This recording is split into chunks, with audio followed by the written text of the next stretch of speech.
Welcome back to another episode of the South by East podcast, where we talk about everything from music, the scriptures, culture, and in between. Braille, where are we at today? Man, you know what? There has been an interesting phenomenon going on. We're at this place where I'll send you a video or you'll send me a video and we'll both be like, yeah, I saw that. Like, our algorithms have started to sync up. It started to lock up. And this was a good one. I actually saw this one on one of my drives out at the school, and I didn't have a chance to do anything with it because I was driving. Yeah. And so I had it playing in the background. But you shot me this clip. This is a clip of T.I. on a podcast. He's on a run right now. Mm-hmm. Outside of his current beef with 50 Cent, he's also dropping some great new music. And so he has been on this run where he's been talking more about his history and his past, and I'm all here for it.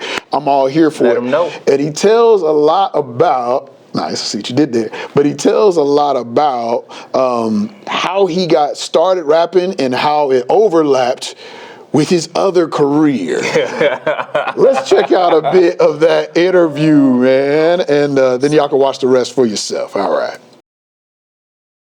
7 years of probation for my first dope charge, possession of crack cocaine with intent to distribute. And at the time, me being a full-fledged dope boy, trying to do right, that meant only selling weed. You know what I'm saying? My girlfriend at the time told me she was pregnant. It's my first child. Oh, now I have a timer. I got 9 months to get all this together. I'm living with my mom, going to work. I got back on my bike and started back trapping. Simultaneously, I ran into DJ Toon, who I was introduced to by my cousin, Tremel. DJ Toon introduced me to Jason Jeter. We all decided to collaborate, put our money together to do a demo. And we had 4 songs. Okay. So maintaining a job, hustling on my bike at night, and, you know, just stacking my paper for when my child comes. They have an intervention of sorts where they call me into my cousin's house and they sit me down. It's like, hey, we're all putting our time, effort, energy, and resources into you, you know, investing in your dream. If you keep doing what you're doing, you already on probation. If you get hit one time, that's it. Yeah. That's it. And I say, okay, I tell y'all what. If one of y'all take me somewhere right now where I can present my art to someone and actually get further than I am now, then I'll stop. Jason says, I know a place. I say, see, that's why you here. He was an intern at Patchwork Studios. Wow. And from here on, he goes on to tell the story about how he gets signed for his first deal and how he has to wrestle between the 2 careers and how eventually he lets go of trapping so that he can become a rapper. And the rest is mid to late 90s, early 2000s history. Yeah. Storytelling was so vivid. It's so vivid. It's like he actually know the topics that he was writing about. You know, some of us actually live the lives that we talk about. Nah, man, and I think that authenticity is something that has always made Tip a great artist and one who I personally have enjoyed, and I loved. T.I. had this song early on called "Doing My Job." And it was on the Trap Music album, his second album. It's the first one where I got introduced to Tip. And on this song, I really enjoyed it because you could tell when Tip rapped, he rapped like, hey, I've been a drug dealer, I've been out there doing that, I've been about that life. But on this song, he has a line where he's like, do you think, he said, it ain't our fault that we live like this. Like, do you think we want to be out here doing this? Yeah. And he really talked about, like, this is not the life that we wanted to live. I just want you to have another perspective on people in this area. When you talk about being able to talk about a certain type of life and not glorify it, but speak to the truth of it, I think T.I. did that really well. So it's cool to see him fill in some of the gaps with his actual story and tell you where his mind was when he made those decisions. Yeah, so there's a couple of things in this, and so I'm going to start at the top. One, sometimes we can see someone doing something that we don't agree with, and it's easy to make a snap judgment. And here's what I'm not saying. I'm not saying that you start saying that what they're doing is right because you get more context. Okay. What I'm saying is that asking the question of what would cause this person to do this? Do that. For instance, man, we immigration, depending on how you feel about it or whatever else, right? They're like, man, they're kids and they're sending. It's like, man, what would cause a parent to be at such a point where they send their kid unsupervised across a border into another country? Across an ocean. So when you hear him talking about like, man, I had this charge on me, I want to do right. But often, because of the scarlet letters, man, I just wrote a piece about this. Hopefully, it'll be out by the time, it'll probably be published on our website by the time you see this episode. Of our society has a couple of scarlet letters, more than a couple, but two of them are felonies and evictions, man. And it's like, no matter what kind of restitution you try to pay, people sometimes in some parts of our world and our society never let you fully recover from that. Yeah. And so he said, man, then I had this pressure put on me of, I got this kid coming. So I got, like, I want to provide. Because if I don't provide, then you call me a deadbeat. Right. You don't care what situation I'm facing, whatever else. I want to provide, I want to be there, but you'll call me a deadbeat. So I got to go do something. Right. I got to meet the bottom line. I got to go do something. And so that speaks to why we have the studio that we're filming in. That speaks to so many things of saying we have to provide some outlets for people who want to do something. It speaks at Scent with our workforce development programs. Like we have to, if we're going to tell people not to do that, rather than always saying don't do that, I would like to live a life where I say you can do this instead. Come on. And provide real, tangible pathways and steps that have wraparound supports that help you get there. So that's a whole nother thing. The other piece was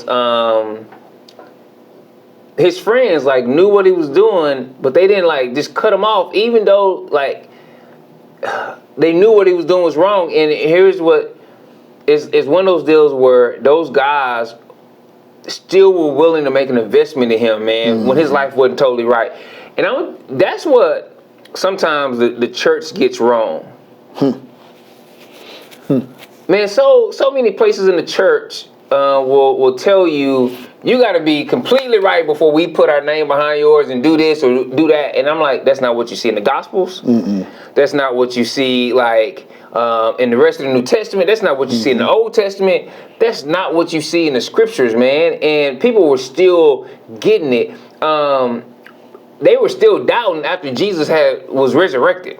And so it's one of those deals. His friends like was there, and then they used that place, that presence, that continual presence, and the scratch in the game they had to be a voice into his life to help him make a step, right?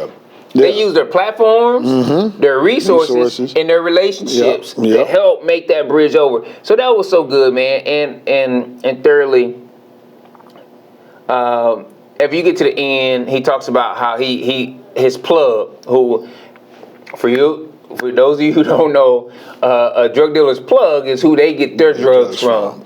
And he said how he had borrowed, he had got an amount of drugs that he was going to sell, and when his plug heard that he had kind of made it, his plug said, he said, hey, I'm not going to sell any more drugs, and I need a little bit more time to pay you back. And his plug said, as long as you don't come back and do this anymore, you ain't got to pay me back. And for me, man, that hit home.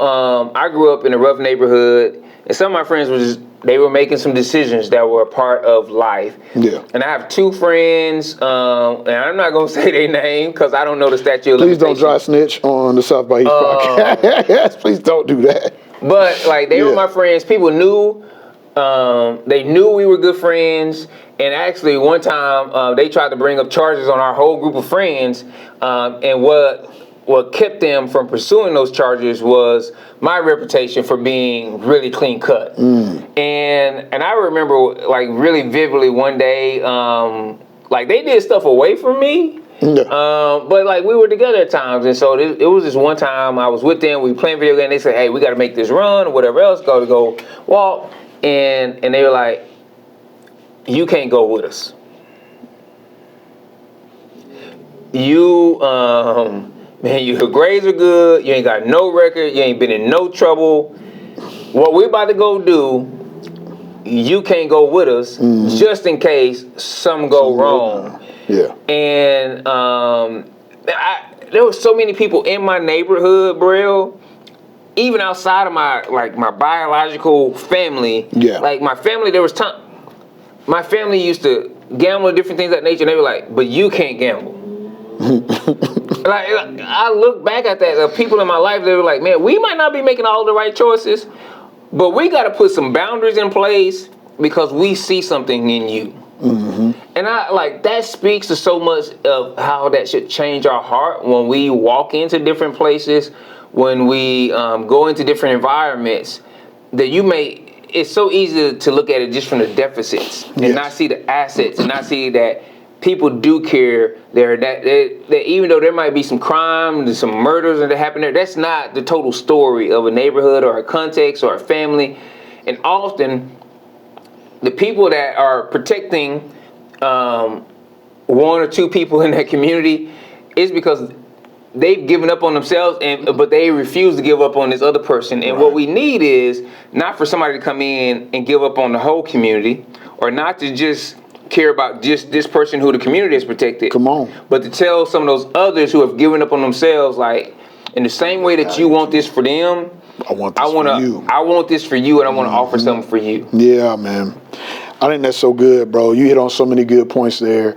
And I recently did a sermon where I talked about how the way that Jesus resolves conflict often feels like magic. And one of the things that Jesus does is that Jesus speaks to the heart of the matter, regardless of your socioeconomic status, regardless of your political affiliations. We're all humans and we all have hearts. We all have the same basic needs, often have the same basic fears. And so usually there's a heart behind decisions being made. And so many times when I see people's approach to fixing a situation is punitive because they don't see the heart of the matter. When you look at the heart behind, even before we get to the plug, you got the friends who are like, "Hey, I know that you've been dealing drugs." A word I've been using a lot recently is restoration, restorative, having a restorative heart. When they look at what T.I. is doing, and even what you talked about in the community, a big part of the heart of the community is to restore the community. It's for the community to all come up. And so when I see someone who has a potential to do that, I may have given up on myself, but hey, if you make it, we make it, even if I don't get to experience that physically myself. And so my heart is for us all to be restored.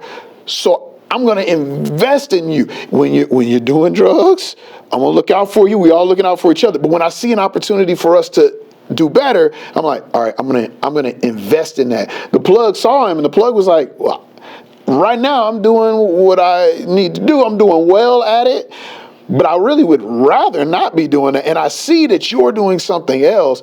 I don't want to be a hindrance to that, because that's what restoration looks like. So now I'm going to say, hey, the part I can do is to just alleviate you from this debt and to use this as an opportunity to give you motivation to go out and do what you need to do.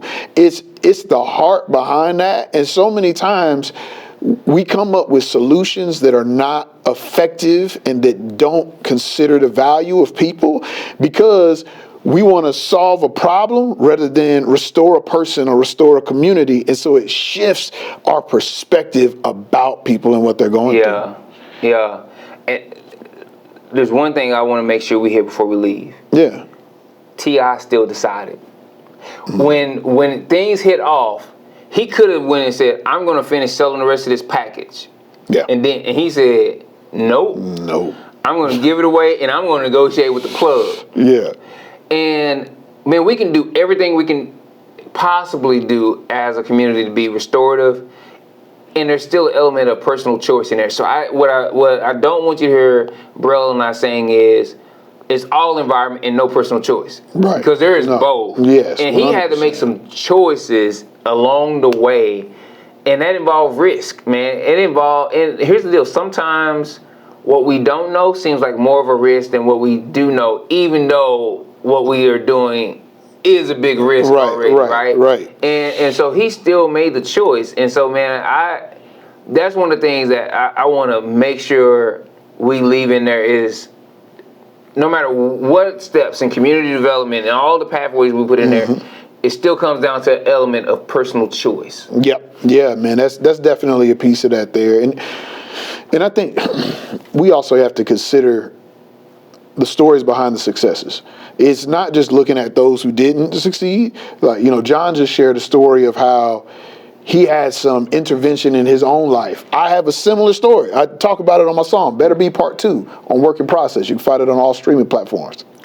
But it was interesting to me, even going back to my own life, I have several stories where things could have gone left, and I had to make a choice, and there were people around me to help me contextualize and see some of those things. And so all of those pieces work together. And when we look at a success story, it's important that we realize that story is never just the story of one person, but it's always the story of a lot of different circumstances, the hand of God, and communities around them. And we've got to start watching the entire story as we form our opinions, and that shapes our movement forward. But what about y'all?